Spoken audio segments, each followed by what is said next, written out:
কি তুমি শোনো না, সুপথের ডাক কি তুমি বোঝো না, মিনারের সুর কি তুমি শোনো না।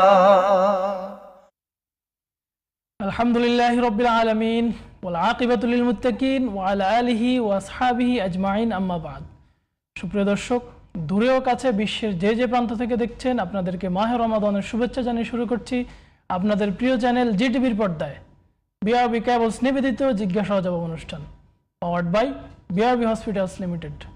আপনাদের সাথে পুরো অনুষ্ঠান জুড়ে আছি আমি মোহাম্মদ সাজিদুল ইসলাম।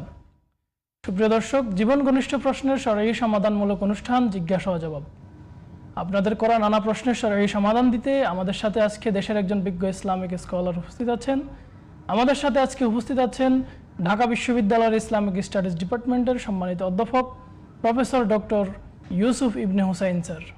আসসালামু আলাইকুম ওয়া রাহমাতুল্লাহি ওয়া বারাকাতুহু। ওয়া আলাইকুম আসসালাম ওয়া রাহমাতুল্লাহ। স্যার কেমন আছেন? আলহামদুলিল্লাহ, আপনি কেমন আছেন? জি আলহামদুলিল্লাহ স্যার।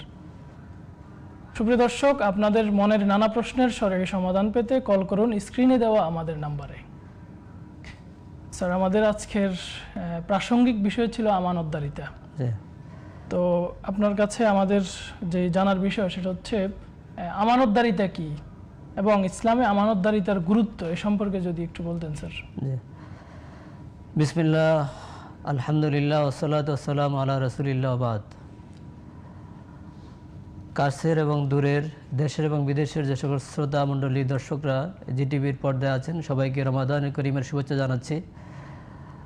আমানতদারিতা এটি ইসলামের একটি পরিভাষা এবং অত্যন্ত গুরুত্বপূর্ণ একটি বিষয়। আল্লাহ সুবহানাহু ওয়া তাআলা পবিত্র কোরআনে সূরা নিসার 58 নম্বর আয়াতে আল্লাহ বলছেন যে আউযু বিল্লাহি মিনাশ শাইতানির রাজিম, বিসমিল্লাহির রহমানির রহিম, ইন্নাল্লাহা ইয়া'মুরুকুম আন তু'আদ্দুল আমানাতি ইলা আহলিহা। আল্লাহ তোমাদেরকে নির্দেশ দিচ্ছেন যাতে করে তোমরা আমানতকে তার যথার্থ কর্তৃপক্ষের কাছে বা হকদারের কাছে পৌঁছে দাও। জি, আমানত ইসলামের অত্যন্ত গুরুত্বপূর্ণ একটি বিষয়, যেটির কারণে আমরা দেখছি রাসূলুল্লাহ সাল্লাল্লাহু আলাইহি ওয়াসাল্লাম জাহিলিয়াতের যুগে তিনি এই গুণে গুণান্বিত ছিলেন এবং লোকেরা তাকে আমানতদার হিসেবে তাদের কষ্টার্জিত সম্পদ, অর্থ, দিনার, দিরহাম তার কাছে জমা রাখতেন এবং সেটি রাসূলুল্লাহ সাল্লাল্লাহু আলাইহি ওয়াসাল্লাম যথাযথভাবে আদায় করতেন এবং এই জন্য তিনি আল আমিন বা বিশ্বস্ত উপাধি তিনি লাভ করেছিলেন। তো আল্লাহ সুবহানাহু ওয়া তাআলা যে আমানতের কথা কোরআনে বলেছেন, এটা মুফাসসিরিন কেরাম বলছেন যে এখানে আমানত দুই ধরনের হতে পারে। একটা হলো আল্লাহর সাথে বান্দার আমানত, এটা হলো বান্দার সাথে বান্দার আমানত। আল্লাহর সাথে বান্দার আমানত হলো আল্লাহ যে সকল দায়িত্ব বান্দাকে দিয়েছেন সেগুলো পরিপালন করা। যেমন আল্লাহ নামাজ পড়তে বলেছেন, নামাজ পড়াটা হলো আমানতের দায়িত্ব রক্ষা করা। কেউ যদি সালাত আদায় না করে সে আমানত দায়িত্ব রক্ষা করলো না। জাকাত দেয়া, হজ করা যদি তার হজ ফরজ হয়, এবং কাফারা যেগুলো সে শরীয়তের কোনো বিধান লঙ্ঘন করার কারণে তার উপর অবধারিত হয়, এটা আল্লাহর হক হয়ে যায় আল্লাহর কাছে, এটা ব্যক্তির জন্য আল্লাহর পক্ষ থেকে আমানত হয়ে যায়। এবং সে মানত যদি করে থাকে যে আমি আল্লাহর কসম করে বলছি এটা করলে এটা করবো, এই ধরনের কোনো মানত যেটি তার পরিপালন করা ওয়াজিব বা ফরজ, সেই মানতটাও এই আমানতের মধ্যে পড়বে। আবার আমানতটা বান্দার সাথে বান্দার হতে পারে, যে একজন ব্যক্তি আরেকজন ব্যক্তির কাছে কিছু গচ্ছিত রাখলো দলিল ছাড়া। আমাদের সাথে একজন দর্শক যুক্ত হচ্ছেন। আসসালামু আলাইকুম ওয়া রাহমাতুল্লাহ। দর্শক পরিচয় দিয়ে প্রশ্ন করুন। হ্যালো, ওয়ালাইকুম রাহমাতুল্লাহ। দর্শক পরিচয় দিয়ে প্রশ্ন করুন। আমি যদি কেউ রোজা রাখে, রোজা রেখে যদি নামাজ না পড়ে তাহলে কি রোজা কবুল হবে? জি ধন্যবাদ। জি স্যার। জি, অত্যন্ত চমৎকার একটি কোশ্চেন করেছেন, যেটি আমাদের সমাজের সাথে অত্যন্ত রিলেভেন্ট। এবং অনেক লোকই আমরা হয়তো রমাদান মাসে রোজা রাখি কিন্তু নামাজ আদায় করি না, তাহলে এই রোজাটি হবে কি না? রমাদানের রোজা একটি ফরজ ইবাদত, সালাত একটি ফরজ ইবাদত, যাকাত ফরজ ইবাদত, হজ, ইসলামের যে 5টা রুকন এর মধ্যে অন্যতম একটি হলো সালাত। ঈমানের পরেই সালাতের স্থান, এবং আল্লাহ সুবহানাহু ওয়া তাআলা পবিত্র কোরআনে অসংখ্য জায়গায় রিপিটেডলি সালাত আদায় করতে বলছেন এবং কিয়ামতের মাঠে প্রথম হিসাব হবে সালাতের। এই জন্য সালাত রাসূলুল্লাহ সাল্লাল্লাহু আলাইহি ওয়াসাল্লাম সর্বশেষ যখন ইন্তেকাল করছেন তিনি বলছেন যে আমি তোমাদেরকে আসসালাতু ওয়াসসালাতু ওয়া মা মালাকাত আইমানুকুম, মানে জীবনের শেষ মুহূর্তে তিনি মানুষদেরকে, উম্মতদেরকে সালাত আদায়ের কথা বলে গিয়েছেন। সুতরাং সালাত অত্যন্ত গুরুত্বপূর্ণ। কিন্তু একজন লোক যদি সাওম পালন করে সে অবশ্যই সালাত আদায় করবে। তারপর যদি কেউ সালাত আদায় না করে তাহলে তার সাওমে কোনো সমস্যা হবে না, সাওম হয়ে যাবে, কিন্তু সালাতের জন্য তাকে আল্লাহর কাছে জবাবদিহি করতে হবে। স্যার আমাদের সাথে আরেকজন দর্শক যুক্ত হচ্ছেন। আসসালামু আলাইকুম রহমতুল্লাহ। দর্শক আপনার পরিচয় দিয়ে প্রশ্ন করুন। হ্যালো, জি ওয়ালাইকুম আসসালাম। জি দর্শক প্রশ্নটি করুন। প্রাইজ বন্ড সেল করে এবং দিন শেষে দেখা যায় লটারির মাধ্যমে প্রাইজ বন্ডের পুরস্কার দেওয়া হয়, জি এটা গ্রহণ করা যাবে কিনা? প্রাইজ বন্ডের পুরস্কার গ্রহণ করা যাবে। জি ধন্যবাদ। জি জি জি। জি আরেকজন দর্শক যুক্ত হচ্ছেন। আসসালামু আলাইকুম রহমতুল্লাহ। দর্শক প্রশ্ন করুন। হ্যালো হ্যালো দর্শক, কলটি কেটে গেছে। স্যার আমাদের একজন দর্শকের প্রশ্ন ছিল যে প্রাইজ বন্ডের যে পুরস্কার এটা নেওয়া যাবে কিনা। জি আপনাকে ধন্যবাদ। আমাদের রাষ্ট্রীয়ভাবে প্রাইজ বন্ডের ব্যবস্থা আছে, সরকারি ব্যাংকগুলোতে পাওয়া যায়, অনেকে কিনে রাখে এবং বছরে একবার এটা লটারি হয়, লটারির মাধ্যমে পুরস্কৃত করা হয়। জি তো এটা আসলে আমাদের যে লটারির যে সিস্টেম, লটারি যদি হার জিত থাকে বা কারো লস হয় সেক্ষেত্রে লটারি নাজায়েজ। জি কিন্তু এখানে যেহেতু একজন ব্যক্তি 100 টাকা দিয়ে প্রাইজ বন্ড কিনলে সেই লটারিতে না জিতলেও সে 100 টাকা পায়, তার হারের কোনো সম্ভাবনা নাই বা তার লস হওয়ার কোনো সম্ভাবনা নাই, সে মূলধনের মালিক সেই থাকে। অন্যান্য খেলাধুলার মতো সে একেবারে হেরে যায় না। এই জন্য প্রাইজ বন্ড জায়েজ আছে এবং প্রাইজ বন্ডের লটারিতে কেউ অংশগ্রহণ করলে তার কোনো গুণ হবে না। জি স্যার ধন্যবাদ। জি আপনাকে ধন্যবাদ। আসসালামু আলাইকুম রহমতুল্লাহ। দর্শক পরিচয় দিয়ে প্রশ্ন করুন। ওয়ালাইকুম সালাম ওয়া রাহমাতুল্লাহি ওয়া বারাকাতুহু। আমি ঢাকা ইস্টাটন থেকে বলছি, মোহাম্মদ জানাল আব্দিন। আমার 3টি প্রশ্ন। জি প্রশ্ন করুন। প্রথম প্রশ্ন হইল, আমার 6 লাখ টাকা আছে, এটা 1 বছর পূর্ণ হয়েছে, এটা পূর্বেও আমি জাকাত দিয়েছি। এখন তো স্বর্ণের দাম অনেক বেড়ে গেছে, স্বর্ণের নিসাব অনুযায়ী তো 6 লাখ টাকা হয় না। জি আর 1 লাখ টাকা এই 1 বছর পূর্ণ হয় না, এই 6 লাখ টাকার সাথে 1 লাখ টাকা পূর্ণ হয় না, মানে 7 লাখ টাকা টোটাল। এখন এই 7 লাখ টাকার জাকাত কি আমার দিতে হবে? 7 লাখ টাকা তো স্বর্ণের পরিমাণে হয় না অনেক। জি 1 নম্বর প্রশ্ন।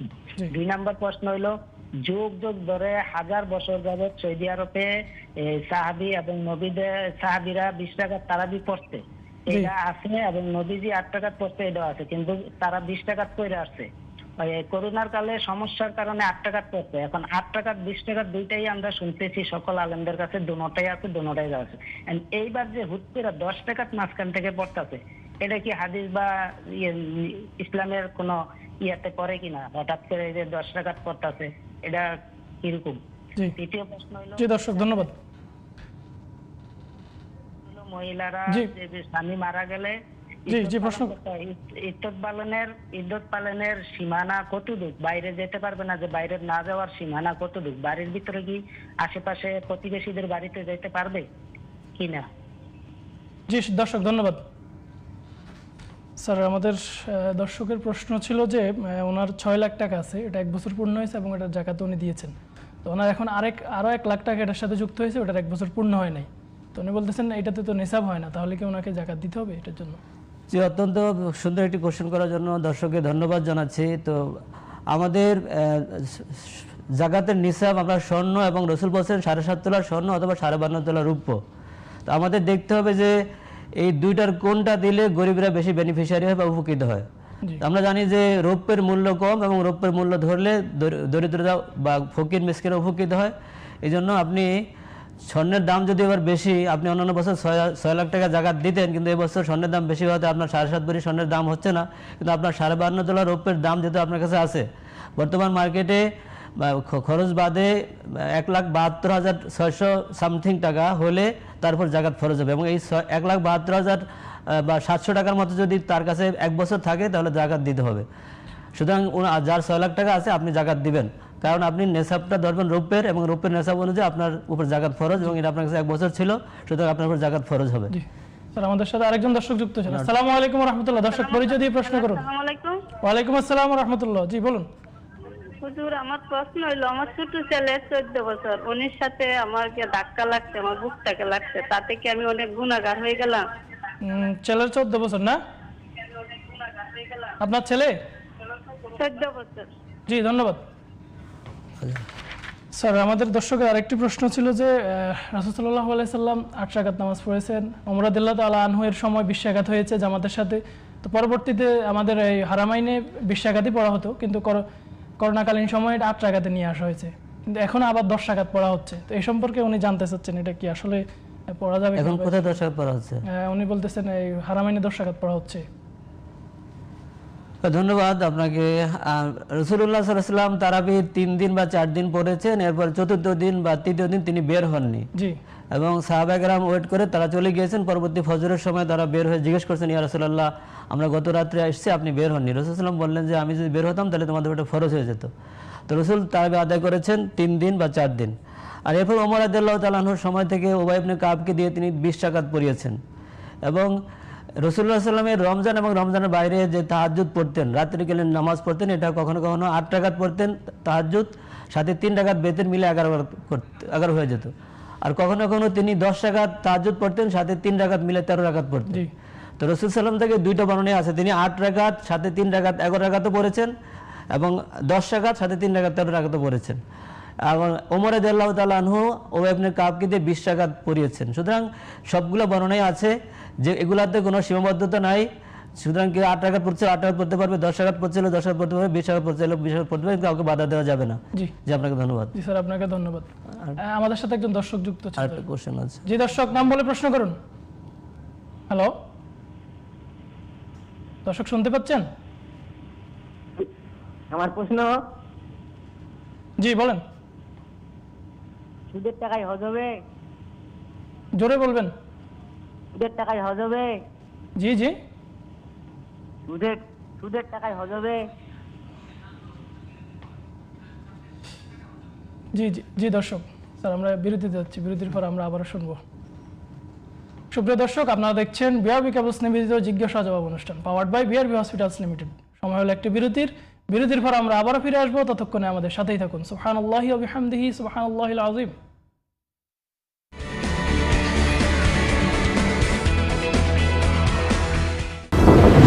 বৈরী আবহাওয়া, সাথে প্রিয়জনের অসুস্থতা, এমন কঠিন সময়ে আমরা বন্ধুর মতো পাশে আছি। সিদ্ধান্ত নেই দ্রুত। হ্যালো স্যার, পেশেন্টের অবস্থা ক্রিটিক্যাল, ওটিতে মুভ করছি।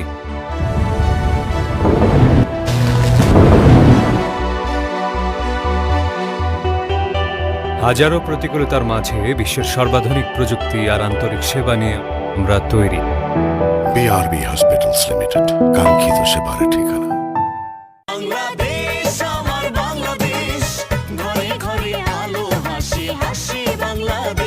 সত্যি হাসে বাংলাদেশ, বিআরবি কেবলসের ছোঁয়ায়। যেখানে বিদ্যুৎ সেখানেই বিআরবি কেবলস।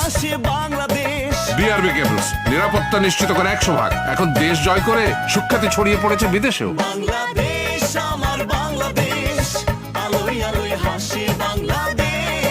বিআরবি কেবলস অন্যতম বিশ্বে বাংলাদেশের শীর্ষে।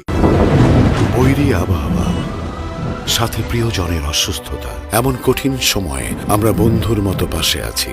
সিদ্ধান্ত নেই দ্রুত। হ্যালো স্যার, পেশেন্টের অবস্থা ক্রিটিক্যাল, ওটিতে মুভ করছি।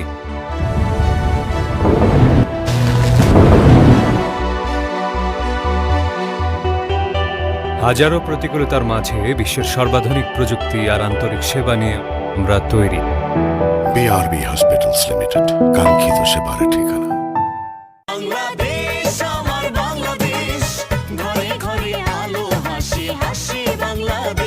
সত্যি হাসে বাংলাদেশ, বিআরবি কেবলসের ছোঁয়ায়। যেখানে বিদ্যুৎ সেখানেই বিআরবি কেবলস। বিআরবি কেবলস নিরাপত্তা নিশ্চিত করে 100 ভাগ। এখন দেশ জয় করে সুখ্যাতি ছড়িয়ে পড়েছে বিদেশেও।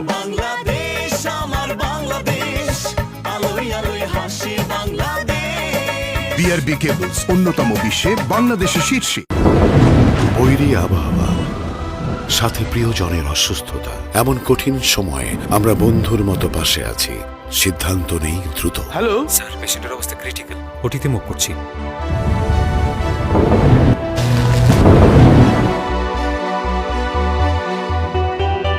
হাজারো প্রতিকূলতার মাঝে বিশ্বের সর্বাধুনিক প্রযুক্তি আর আন্তরিক সেবা নিয়ে আমরা তৈরি। বিআরবি হসপিটালস লিমিটেড, কাঙ্ক্ষিত সেবার ঠিকানা।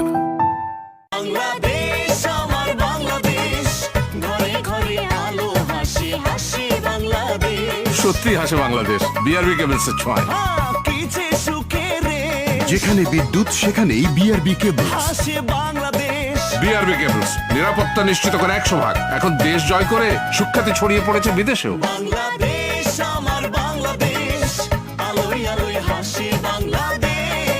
বিআরবি কেবলস অন্যতম বিশ্বে বাংলাদেশে শীর্ষে।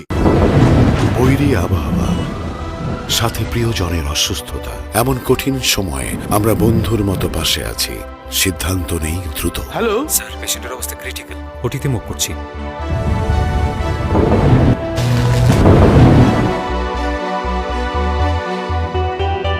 হাজারো প্রতিকূলতার মাঝে বিশ্বের সর্বাধুনিক প্রযুক্তি আর আন্তরিক সেবা নিয়ে আমরা তৈরি। বিআরবি হসপিটালস লিমিটেড, কাঙ্ক্ষিত সেবার ঠিকানা।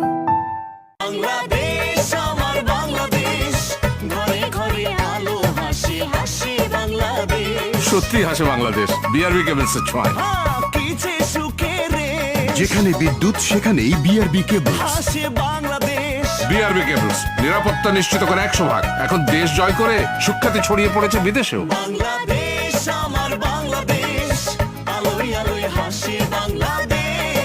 বিআরবি কেবলস অন্যতম বিশ্বে বাংলাদেশে শীর্ষে।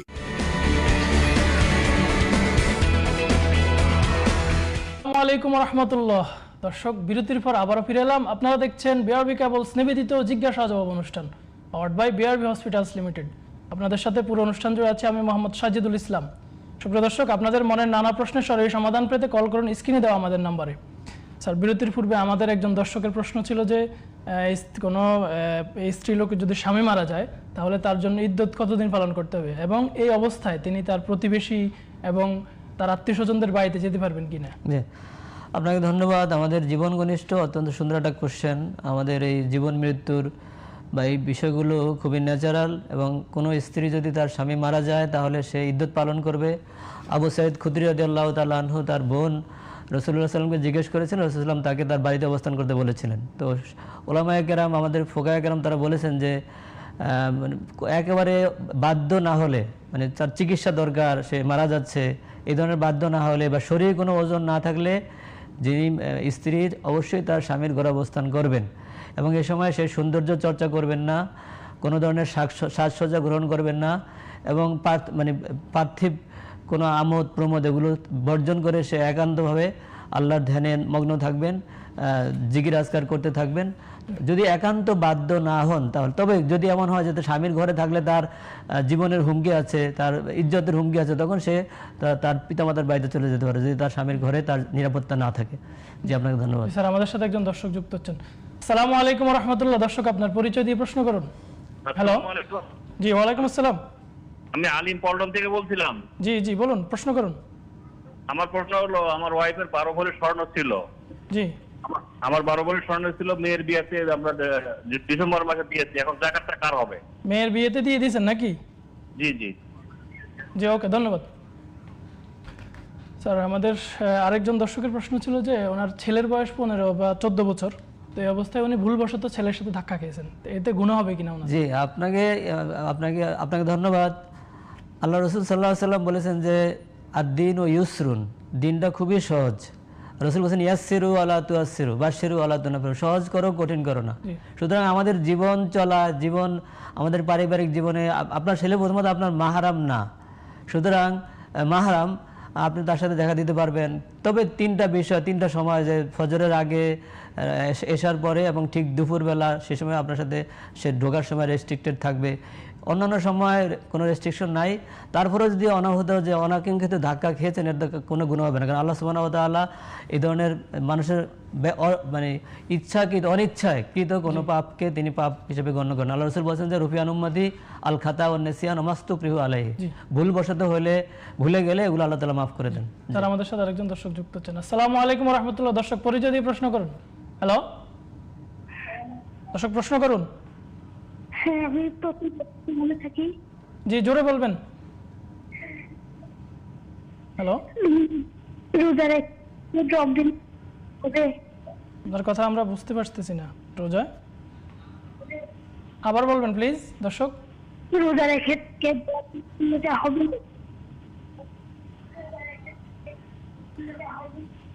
দর্শক, আরেকবার বলবেন। রোজা রেখে জব দিন হবে? জি দর্শক, ধন্যবাদ। স্যার, আমাদের সাথে আরেকজন দর্শক যুক্ত হচ্ছেন। আসসালামু আলাইকুম রহমতুল্লাহ। দর্শক, পরিচয় দিয়ে প্রশ্ন করুন। আসসালামু আলাইকুম। দর্শক প্রশ্ন করুন, শুনতে পাচ্ছেন? জি জি, ওয়ালাইকুম আসসালাম। আপনার সাফায়েত, আমি নারায়ণগঞ্জ থেকে বলতেছি। জি জি, প্রশ্ন করুন। আমরা মানে কোরআন মাজিদে দেখেছি যে ইসলামকে খণ্ড খণ্ড করে ভাগ করার জন্য, ইসলামে খণ্ড খণ্ড করে ভাগ করা অপরাধ। জি জি, কিন্তু এখন দেখা যায় ইসলামে অনেক ভাবে খণ্ড খণ্ড করে ভাগ করা হয়, যেমন সুন্নি, ওহাবি। এটা নিয়ে কি বলবেন বলুন? জি দর্শক ধন্যবাদ। স্যার আরেকজন দর্শকের প্রশ্ন ছিল যে সুদের টাকায় হজ পালন করলে হজ হবে কিনা স্যার, একদম সংক্ষেপে যদি। জি, সুদ ইসলামে হারাম, নিষিদ্ধ, আল্লাহ সুবহানাহু ওয়া তাআলার সাথে যুদ্ধ ঘোষণা করা। অবশ্যই সুদ বর্জন করতে হবে। আল্লাহ বলছেন যে ফাজারু ইন কুনতুম মুমিনিন, ফাজারু মা বাকিয়া মিনার রিবা ইন কুনতুম মুমিন। মুমিন হলে তোমরা সুদ বর্জন করো। তাহলে বোঝা যাচ্ছে সুদ বর্জন না করে তার ঈমান নিয়ে কোশ্চেন থাকবে। তো সুদের সাথে আল্লাহ তাআলা বলছেন, আল্লাহ তাআলা ইন্নাল্লাহ তাইয়্যিবুন লা ইয়াকবালু ইল্লা তাইয়্যিবা। আল্লাহ নিজে পবিত্র, তিনি অপবিত্র কোনো কিছু গ্রহণ করেন না। এখান থেকে আমরা জবাব বুঝতে পারি। তারপরেও এটি আল্লাহর ব্যাপার, আল্লাহ করলে করতে পারেন, আমরা এখানে বলবো না যে করবেন না বা করবেন না। আল্লাহ রাসূল প্রিন্সিপাল বলেছেন যে আল্লাহ নিজে পবিত্র, তিনি অপবিত্র কোনো বিষয় গ্রহণ করেন না। সুতরাং কেউ সুদের টাকা দিয়ে হজ হবে কি না এটা ব্যক্তি তার নিজেকে জিজ্ঞেস করলে সে উত্তর পেয়ে যাবে। আপনাকে ধন্যবাদ। স্যার আরেকজন দর্শকের প্রশ্ন ছিল যে ওনার 12 ভরি স্বর্ণ ছিল, তো উনি ওনার মেয়ের বিয়েতে স্বর্ণগুলো মেয়েকে উপহার হিসেবে দিয়ে দিয়েছেন, এখন জাকাত কাকে দিতে হবে? আর একজন দর্শক যুক্ত হচ্ছেন, আপনার পরে শুনবো। আসসালামু আলাইকুম ওয়া রাহমাতুল্লাহ। দর্শক পরিচয় দিয়ে প্রশ্ন করুন। হ্যালো জি, আমি চিটাং থেকে বলছিলাম, রাশিদি। প্রশ্ন করুন। আমি জানতে চাচ্ছিলাম, আমার কাছ থেকে অনেকে লোন নিয়েছে এবং বিশাল পরিমাণে, এটা প্রায় 2-3 বছর হয়ে গেছে। এখন লোনের ওই টাকার উপর আমাকে জাকাত দিতে হবে কিনা? জি দর্শক ধন্যবাদ। স্যার ওই যে প্রশ্ন আমরা ছিলাম যে 12 ভরি স্বর্ণ। জি আপনাকে ধন্যবাদ। তো ওই দেখতে হবে যে ওই স্বর্ণটি মেয়েকে গিফট দেওয়ার আগ পর্যন্ত কার কাছে ছিল। যদি আপনার কাছে থেকে থাকে 1 বছর হয়ে থাকে তাহলে আপনার উপর ফরজ হয়ে যাবে। আর যদি 1 বছর আগে আপনি দিয়ে দেন তাহলে আপনার মেয়ের উপর ফরজ হবে না, কারণ সে তো মাত্র পাইলো, তার আগামী বছর ফরজ হবে। আপনি যদি 1 বছর পূর্ণ হওয়ার আগেই আপনার দিয়ে দেন তাহলে আপনার ফরজ হবে না, আর 1 বছর পূর্ণ হওয়ার পরে দিলে আপনাকে দিতে হবে। আর মেয়েকে 1 বছর দিতে হবে না, মেয়ে তো আগামী বছর দিবে, সে মাত্র পেলো, মালিক মাত্র হলো। অর্থাৎ স্যার যার কাছে মালিকানা তার 1 বছর স্থায়ী হতো। মালিকানা 1 বছর যার কাছে ছিল তাকে জাকাত দিতে হবে। জি স্যার ধন্যবাদ। স্যার আরেকজন দর্শক যুক্ত। আসসালামু আলাইকুম ওয়া রাহমাতুল্লাহ। দর্শক পরিচয় দিয়ে প্রশ্ন করুন। জি, আসসালামু আলাইকুম ওয়া রাহমাতুল্লাহ। ওয়া আলাইকুম আসসালাম ওয়া রাহমাতুল্লাহ। জি প্রশ্ন করুন।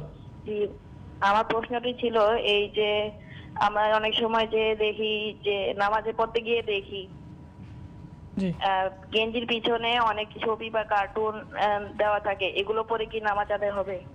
জি দর্শক ধন্যবাদ। জি আরেকজন দর্শক। আসসালামু আলাইকুম ওয়া রাহমাতুল্লাহ। দর্শক পরিচয় দিয়ে প্রশ্ন করুন। হ্যালো হ্যালো, আমি কি সরাসরি লাইন পাবো? জি দর্শক প্রশ্ন করুন। আমি বলতেছি যে রোজা থেকে জি নামাজ, যদি তারাবি নামাজ কি পড়তে হবে? তারাবি পড়তে হবে কিনা? জি ধন্যবাদ। জি জি জি জি দর্শক প্রশ্ন করুন। আসসালামু আলাইকুম ওয়া রাহমাতুল্লাহ। দর্শক পরিচয় দিয়ে প্রশ্ন করুন। জি, আমার নাম মোহাম্মদ সাফায়েত, আমি নারায়ণগঞ্জ থেকে বলতেছি। জি প্রশ্ন করুন। আমার প্রশ্ন হচ্ছে যে ইসলামকে খণ্ড খণ্ড করে ভাগ করার পরিণাম কি? ইসলামকে খণ্ড খণ্ড করে ভাগ করার পরিণাম কি নাকি? পরিণাম কি? আগে বলছে। জি দর্শক ধন্যবাদ। স্যার আমাদের আরেকজন দর্শকের প্রশ্ন ছিল যে রোজা রেখে ঢোক গেলে কি রোজা হবে কিনা? হ্যাঁ, রোজা রেখে ঢোক গেলে রোজা হবে, রোজার কোনো সমস্যা হবে না। জি স্যার। কিন্তু থুতু জমা করে গিলা যাবে না, একত্রিত করে গিলা যাবে না, কিন্তু নর্মালি যদি আনউইলিংলি গিলে ফেলে সেটা কোনো সমস্যা হবে না। জি স্যার। আরেকজন দর্শকের প্রশ্ন ছিল যে ইসলামে সুন্নি ওয়াহাবি এই ধরনের ভাগ রয়েছে, তো এটা ইসলামে আসলে কিভাবে? না, আল্লাহ সুবহানাহু ওয়া তাআলা কোরআনে বলেছেন ওয়া আতাসিমু বিহাবলিল্লাহি জামিআন ওয়া লা তাফাররাকু, তোমরা আল্লাহর রুজুকে সবাই এক সম্মিলিতভাবে ধরে রাখো, তোমরা পরস্পর বিচ্ছিন্ন হও না। সুতরাং মুসলমানদের মধ্যে ফারাক সৃষ্টিকারী কোনো দল মত বিভক্তি তৈরি করা যাবে না। এগুলো করলে যিনি এগুলো করছেন, যিনি ইন্ধন দিচ্ছেন, তাদের গুনাহ হবে। স্যার আরেকজন দর্শক প্রশ্ন করেছেন, ওনার থেকে ওনার পরিচিত লোকজন লোন নিয়েছে, অর্থাৎ ধার নিয়েছে, তো এটা 2-3 বছর হয়েছে, তো এটার জন্য ওনাকে যাকাত দিতে হবে। যেহেতু লোন নিয়েছে মালিক উনি, সুতরাং ওনার উপরে যাকাত ফরজ হবে। লোনের টাকা যদি নিসাব পরিমাণ হয় তাহলে তারপর যাকাত ফরজ হবে, যেহেতু মালিক ওনার, মালিকানা ওনার, তামলিক উনি, এই জন্য ওনার উপরে যাকাত ফরজ হবে, যেহেতু সেটা ফেরত পাবে।